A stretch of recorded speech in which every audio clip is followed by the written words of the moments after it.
ஒவ்வொரு நூல் வருகிற போதும் அற்புதமான விமர்சன கட்டுரையை ஏதாவது ஒரு பத்திரிகையில் உடனடியாக எழுதக்கூடிய ஒரு சில நண்பர்களில் லீலா முன்னணியில் இருப்பவர். அவர்களெல்லாம் கட்டுரை எழுதுகிறார்கள், அதுவே எனக்கு மகிழ்ச்சி தான். ஆனால் லீலா என்னை குறித்து நூலே எழுதுவார். என்னுடைய மீன்கள் உறங்கும் குளம் என்ற நூல் வந்தபோது ஹைக்கூ தூண்டிலில் ஜென் என்று ஜப்பானிய கவிதைகளையும் தமிழ் ஹைக்கூவையும் ஒப்பிட்டு ஒரு அற்புதமான நூலை எழுதினார். என்னுடைய பாஷோ என் பக்கத்து வீட்டுக்காரர் என்ற நூல் வெளிவந்த போது ஹைக்கூ தூண்டிலில் ஜென் 2 என்ற புத்தகத்தை எழுதினார். பச்சையம் என்பது பச்சை ரத்தம் என்ற சூழலியல் கவிதை நூலை நான் எழுதிய போது ஒரு பத்திரிகையில் 32 பக்கங்களோ அல்லது 48 பக்கங்களோ கொண்ட ஒரு பத்திரிகையில் அவர்களிடம் கேட்டுக்கொண்டு அந்த நூல் முழுவதும் பச்சையம் என்ற பச்சை ரத்தம் நூலை குறித்து சூழலியல் கருத்துக்களை வைத்து அது ஒரு தனி நூல் வெளியிடுகிற அளவுக்கு வெளியிட்டார். அந்த நூலினுடைய விரிவாக்கம்தான் இன்றைக்கு வெளியிடப்பட்டிருக்கிற இந்த பூமியின் மூலப்பத்திரம் என்கின்ற ஒரு நூல். ஒவ்வொரு தானியத்திலும் எழுதப்படுகிறது கார்ப்பரேட் பெயர் என்ற கவிதை அந்த பச்சையம் என்ற பச்சை ரத்தத்தில் இருந்தது. அந்த கவிதை அவரை மிகவும் கவர்ந்து விட்டது. அந்த கவிதை குறித்து என்னிடம் உரையாடினார். அதற்கு பிறகு அந்த புத்தகத்தில் இருக்கிற ஒவ்வொரு கவிதையாக எடுத்து பேசத் தொடங்கினார். அவற்றையெல்லாம் அந்த காற்று வெளி இதழிலே எழுதினார். அதற்கு பிறகு ஒவ்வொரு கவிதை குறித்தும் அந்த புத்தகமே 64 பக்கம் கொண்ட ஒரு புத்தகம், ஹைக்கூ கவிதை புத்தகம், 3 வரிகள் கொண்ட ஒரு புத்தகம். அந்த கவிதைகளை குறித்து அதற்கு பிறகு நான் வெவ்வேறு பத்திரிகைகள் எல்லாம் எழுதிய சூழலியல் கவிதைகளை மட்டும் எனக்கே தெரியாது. என்னுடைய ஒவ்வொரு புத்தகத்திலும் நான் 92 என்னுடைய முதல் புத்தகத்தை வெளியிட்டிருக்கிறேன், நடைவண்டி. அதற்கு பிறகு 9 கவிதை நூல்கள் வந்துள்ளன. என்னுடைய எல்லா கவிதை நூல்களிலும் ஏதேனும் ஒரு சூழலியல் கவிதையாவது இருக்கிறது என்பதை எனக்கு கண்டுபிடித்து சொன்னவரே லீலா அவர்கள்தான். அந்த அளவுக்கு என்னுடைய கவிதைகளை ஆய்வு செய்து அதில் இருக்கிற இந்த சூழலியல் கருத்துக்களை எல்லாம் தொகுத்து இன்றைக்கு ஏறக்குறைய 400 பக்கம் 392 பக்கங்கள் கொண்ட இவ்வளவு பெரிய நூலாக வெளியிட்டிருப்பதற்கு அவருக்கு நான் ஒரு கைமாறும் செய்ய முடியாது. அந்த அளவுக்கு நன்றி தான் சொல்ல முடியும். அது மட்டுமல்ல, இந்த நூலை வெளியிடுவதற்கு ஜோடி குரூஸ், கோவை சதாசிவம், மருத்துவர் சிவராமன் போன்றவர்களெல்லாம் அழைத்து அதை இன்றைக்கு உலகறிய செய்திருக்கிறார். அவருக்கு என்னுடைய நன்றி. இந்த புத்தகத்திலிருந்து ஒரு கவிதை அல்லது 1-2 கவிதை, ஏனென்றால் ஜோடி குரூஸ் அவர்கள் பேசும்போது நான் மிகவும் உணர்ச்சி வசப்பட்டேன். என்ன இப்படி பேசுகிறாரு, பாரதியார் உயிரோடு இருந்தால் இப்படித்தான் பேசுவார். உணர்ச்சியினுடைய தார்மீக உணர்ச்சியினுடைய ஒரு உருவமாக அவர் பேசும்போது இப்போ பார்க்கும்போது அமைதியாக இருந்தார். நேற்று நான் வீட்டில் பார்க்கும்போது அவர் ஒரு பூனைக்குட்டியை போல் தெரிந்தார். இன்றைக்கு மேடையிலே அவர் பார்க்கிற போது மத யானையை போல் தோன்றினார். அவ்வளோ வித்தியாசம். நேற்று அழைப்புதல் கொடுப்பதற்காக நானும் ஜின்னாவும் வீட்டுக்கு போனோம். ஒரு வரக்காப்பி கொடுத்தார், பிளாக் காஃபி. நம்ம ஊரில் இப்போ பிளாக் காஃபி. அந்த வரக்காப்பி கொடுத்தாங்க, அற்புதமாக இருந்தது. அப்போ அமைதியாக பேசிகிட்டு இருந்தார். அவருடைய எழுத்து பயணம் மிக சமீபத்தில் தான் தொடங்கியது. நம்மலாம் 92 எழுதி என்னடா பண்ணிகிட்டு இருக்கோம் அப்படின்னு சொல்லி எனக்கெல்லாம் நொந்தே போயிட்டேன்.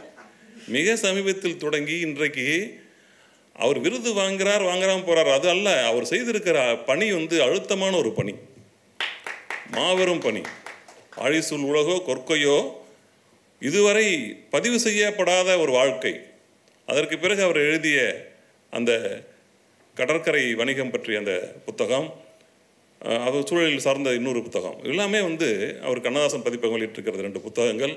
மிகச்சிறந்த அதாவது அவருடைய பணி என்பது வேறொருவர் செய்ய இயலாத பணி. பெரியார் சொல்வார் இல்லையா, வேறு யாரும் செய்ய துணிந்து வராததால் நான் செய்ய வேண்டி இருக்கிறது இந்த சமூக நீதி பணி என்று சொல்வார் இல்லையா, அதுபோல வேறு யாரும் செய்யாத ஒரு பணியை இவர் தானே முன்னின்று எடுத்து செய்த பணி தான் இந்த கடற்கரை பரதவர்களுடைய வாழ்க்கையை பதிவு செய்தது. அதே போல மருத்துவர் சிவராமன் இன்றைக்கு சிறுதானிய உணவு தமிழ்நாட்டிலே இவ்வளவு பரவலாக சென்று அடைந்திருக்கிறது என்றால் அதில் மிக குறிப்பான ஒரு பணியை, குறிப்பிடத்தகுந்த ஒரு சதவிகிதத்தை மருத்துவர் சிவராமன் அவர்களுக்கு நாம் கண்டிப்பாக வழங்கியே தீர வேண்டும். அவர் விகடனில் எழுதுகிற தொடரை நான் படிப்பேன். நமக்கு சாப்பாடு, மதிய சாப்பாடு பெரும்பாலும் நான் ஹோட்டலில் சாப்பிட்ற வேண்டிய சுச்சுவேஷனில் இருப்பேன். முடிந்தவரை வீட்டுக்கு போவேன். ஆனாலும் வெளியில் இருக்கும்போது ரொம்ப தூரத்தில் சாப்பிட்றதுக்கு பசி தாங்காதுங்கிறதுக்காக வெளில சாப்பிடுவேன். ஆனால் சோறு தான் சாப்பிட முடியும். சிறுதானியம் சாப்பிட சொல்கிறார். இவற்றையெல்லாம் வந்து அதே போல் கோவை சதாசிவம் அவர்கள் அவருடைய நூல்கள் வந்து சின்ன சின்ன புத்தகங்களாக இருக்கும். 30 ரூபா, 50 ரூபா, 40 ரூபா சின்ன புத்தகங்களாக இருக்கும். ஆனால் உலக சூழலியல் கருத்துக்களை சிறு காணுயிர்களுடைய இதெல்லாம் எழுதுவார். மிகச்சிறந்த ஒரு சூழலியலாளர். அவர்களெல்லாம் இன்றைக்கு இந்த நூல் வெளியிடுவதற்கு வந்தது எனக்கு மாபெரும் மகிழ்ச்சி. இதில் வந்து ஒரு கவிதையாவது நான் படிக்க வேண்டும் என்று விரும்புகிறேன். ஏன்டா இந்த புத்தகத்தை இவ்வளோ பெருசாக எழுதியிருக்கீங்கன்னு நீங்கள் நினைப்பீங்க யாராவது. அதில் வந்து ஒரு கவிதை நான் படிக்க விரும்புகிறேன். வளர்ச்சியின் பெயரால் என்ற ஒரு கவிதை. சாலைகள் போட்டீர்கள், மரங்களை காணவில்லை. நகரங்களை எழுப்பினீர்கள், மலைகளை காணவில்லை. வாகனங்களை விதவிதமாக உருவாக்கினீர்கள், வானக்கூரையை கிழித்தது வாகன புகை. நெகிழி அழிக்க முடியாத ஒரு கண்டுபிடிப்பாகிவிட்டது. கடவுளுக்கு சாத்தானை போல் அறிவியலுக்கு நெகிழி. மருத்துவமனையில் நோயை தீர்க்கத்தான் வந்தோம்.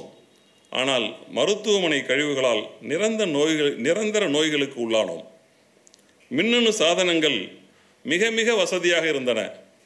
ஆனால் ஆண்டுக்கு ஒரு முறை அவற்றை நாங்களே மாற்றி விடுவதால் கடலில் கொட்டுகிறோம். திமிங்கலங்கள் கூட கரை ஒதுங்குகின்றன. கப்பலில் வரும் கச்சா எண்ணெய் ஏனோ கரைக்கு வந்ததும் கடலில் கலக்கிறது. மீன்கள் மட்டுமல்ல, ஆமைகள், நண்டுகள், நத்தைகள் இன்னும் என்னென்னவெல்லாமோ செத்து மிதக்கின்றன. எரிவாயுவுக்காக பாசன நிலங்களை பாழாக்குகிறீர்கள். எதிர்காலத்தில் உணவுக்கு எங்கே போவீர்கள்? உங்கள் சந்ததிகளை நீங்களே பட்டினி போடும் கொடுமையை செய்கிறீர்கள். வாழ்க்கைக்கு தேவையான எல்லாவற்றையும் இயந்திரமாக்கினீர்கள். இன்று வாழ்க்கையே இயந்திரமயமாகிவிட்டது. காடுகளை அழித்ததால் சுவாச காற்றும் நஞ்சாகிவிட்டது. ரசாயனம் இல்லாத காய்கறிகளே இல்லை. உண்ணும் கனிகளில் விதையும் இல்லை. காலத்தே மழையும் இல்லை. ஆர்டிக்கும் அண்டார்டிக்கும் உருகத் தொடங்கிவிட்டனவாம். 3இல் 1 பகுதி இருக்கும் நிலப்பகுதி படிப்படியாக குறைந்து 10இல் 1 பங்காகும் அபாயம் அருகில் இருக்கிறது என ஆய்வு பூதங்கள் பஞ்சபூதங்களை பயமுறுத்துகின்றன. குப்பைகளை எங்கே கொட்டுவது என்று தெரியவில்லை. கடலில் காட்டில் எங்கும் இடமில்லை. ஆறும் குளமும் அழுக்காகி சாக்கடையாகிவிட்டது. விண்வெளியில் குப்பை தொட்டி அமைப்பதற்கு ஆராய்ச்சியும் நடக்கிறதாம். குப்பை தொட்டி கிரகங்கள் உருவாகலாம். உங்களால் ஓசோன் கவசம் உடைந்தது. புவி வெப்பம் உயர்ந்தது. காலநிலை மாற்ற மாநாடுகள் குளிரூட்டப்பட்ட கூடங்களில் நடக்கின்றன. ஆனால் அமேசான் காடு எரிக்கப்பட்டதற்கு யாரிடம் முறையிட என்று அகிரிணைகள் அழுகின்றன. 6ஆம் அறிவை வரமென்று இனியும் சொல்லாதீர்கள். அதைவிட பெரிய சாபத்தை பூமி பார்த்ததில்லை. போரால் அழிந்ததை விட வளர்ச்சியின் பேரால் அழிந்ததே இங்கு அதிகம். போருக்காவது அவ்வப்போது ஒரு சமாதானம் போட்டு விடுகிறீர்கள். இயற்கையின் மீது தொடுக்கும் சூழலில் போருக்குத்தான் ஒரு முடிவும் இல்லை. உலகத்துக்கு கடைசியாக வந்த மனிதன் உலகில் தோன்றிய முதல் உயிரையும் கொள்வது என்ன நீதி? ஒரு கொரோனா போதும். இன்னொன்றை கொண்டு வந்து விடாதீர்கள். காலம் மாறுகிறது என்று சொல்லிக் கொண்டிருப்பவர்களே, காலநிலை மாறுகிறது. அதை எப்போது உணர்வீர்கள்? இந்த கவிதையை நான் எழுதி ஒரு பத்திரிகை, கவிதை உறவு என்ற பத்திரிகையில் இந்த கவிதை வந்தது. அதை தேடி பிடித்து அந்த கவிதையை குறித்து ஒரு கட்டுரை, இந்த புத்தகத்தில் இருக்கிற கவிதையில் பச்சையம் என்பது பச்சைரத்து 3 வரி கவிதை தான். இந்த கவிதையை நான் இதை உலகளாவிய மலை பிரசங்கம் போல் இந்த கவிதையை சென்று சேருவதற்கு எந்த பத்திரிகையில் எழுத வேண்டுமோ அதில் எழுத வேண்டும். உலக அரசியலை பேசுகிற இந்த கவிதையை நான் கவிதை உறவில் தான் எழுதினேன். எங்கே வாய்ப்பு இருக்கிறதோ, எங்கே என்னுடைய குரல் எடுபடுகிறதோ, கேட்கிறார்களோ அங்கே கொடுக்குறேன். ஆனால் இந்த கவிதையை இன்றைக்கு இந்த நூலில் இடம்பெறச் செய்ததன் மூலமாக அந்த கவிதை செய்ய வேண்டிய பணியை அது செய்வதற்கு அவர் வாய்ப்பளித்திருக்கிறார். அதே போல் ஆதிக்குடிகளை பற்றி ஜோடி குரூஸ் அவர்கள் பேசியதனால் அதை பற்றி ஒரு கவிதை, அதை படிக்க மிகவும் விரும்புகிறேன். அந்த கவிதை படிப்பதற்கு ஏனென்றால் அவர் பேசிக்கொண்டிருந்த போது எனக்கு உணர்ச்சி வசப்பட்டு விட்டேன். அந்த இடத்துல அது நீண்ட கவிதையினுடைய ஒரு பகுதியை அவர் மேற்கோளாக காட்டியிருக்கிறார். ஆதிக்குடிகளை பற்றி ஒரு கவிதை. மலைகளை கனிமங்களாக பார்க்கிறது நம் கல்வி. ஏன்னா காலனி ஆதிக்கத்திலிருந்து அவர் சொன்னார் இல்லையா, நம்ம படித்தது கற்றுக் கொடுத்துட்டு போனவன் எல்லாம் அவன் தானே. மலைகளை கனிகளாக பார்க்கிறது கனிமங்களாக பார்க்கிறது நம் கல்வி. மலைகளை கடவுளின் இருப்பிடமாக வணங்குவது ஆதிவாசிகளின் பண்பாடு. யானையை தந்தமாக பார்க்கும் அநாகரிகத்தை அவர்கள் கற்கவில்லை. அவர்களை காட்டிலிருந்து அப்புறப்படுத்தும் போது வனங்கள் அழும், வன விலங்குகள் அழும், மரங்கள் அழும், மண்ணும் அழும். ஏனென்றால் அவற்றுக்கு தெரியும் ஆதிவாசிகளுக்கு அடுத்து பொறுப்படுத்தப்பட இருப்பது தம்மைத்தான் என்பது. இந்த கவிதையும் இந்த புத்தகத்தில் இருக்கிறது. இதே போல் நிறைய நான் சூழலியல் சார்ந்து பிளாஸ்டிக்கை பற்றி ஒரு குரங்கு அமேசான் காடு எரிக்கிறாங்க திட்டமிட்டு, தானாக காட்டு தீ பரவுறதில்லை, திட்டமிட்டு அமேசான் காடை, அமெரிக்காவுக்கு பக்கத்தில் இருக்கிற அந்த அமேசான் காட்டை அந்த நாடு எரிக்கிறது.